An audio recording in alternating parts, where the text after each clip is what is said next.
We can all agree classrooms are becoming more diverse. There is cultural, linguistic, social economic, physical, cognitive diversity, and more. In the past, curriculum was designed with the average student in mind, but research shows there is no such thing as an average student. Each student's learning style is as diverse as his or her fingerprints. Every student enters our classroom with their own unique set of interests, background knowledge, strengths, and challenges. When we use curriculum designed for the average student, we leave many students behind.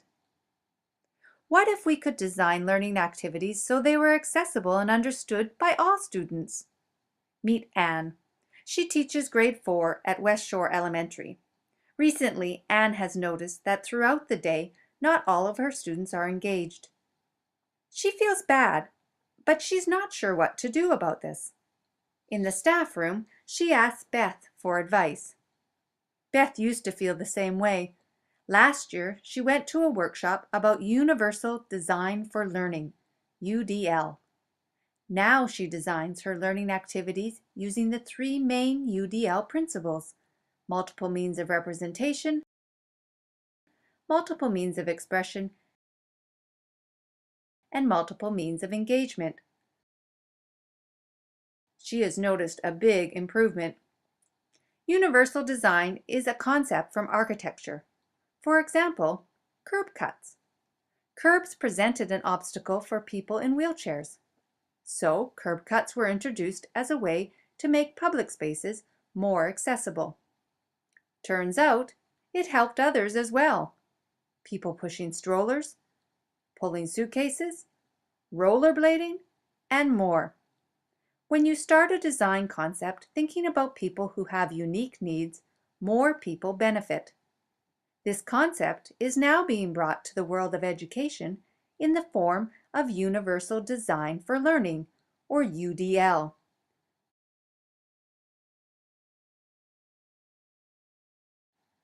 Does that mean I need to design a different learning activity for each student? Beth says she compares it to a dinner party. Last week, Beth invited 8 people for her husband's birthday. 2 were vegetarians, 1 was gluten-free, and 1 couldn't eat dairy. Beth planned with all the guests in mind. Her husband requested spaghetti.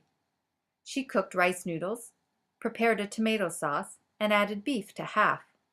She offered 2 different dressings with the tossed salad. For dessert, flourless chocolate cake. Some guests chose the vanilla ice cream. Others did not. No thanks. In the end, it wasn't much more work to prepare one meal that everyone could enjoy. Beth now plans with all her students' needs in mind. She removes barriers for some students and makes the learning more accessible for all students. Anne decides to try it with her upcoming salmon unit. She uses a smartboard to introduce vocabulary. She sets up an aquarium so students can watch salmon hatch. She reads a story about salmon, shows a video about salmon, and displays a poster of the life cycle. Students are encouraged to work individually or in small groups. She makes a list of 10 ways to demonstrate their learning. The students can choose any 5. Students can record their learning on an audio file, use a computer, or create a concept map. The students were more engaged, and Anne had more time for those who needed extra help.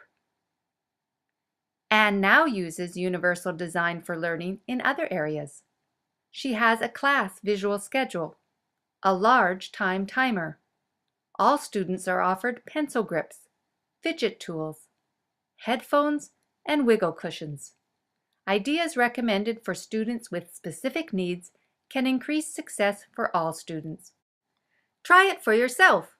Multiple means of representation, multiple means of expression, multiple means of engagement. Universal Design for Learning. Everyone benefits.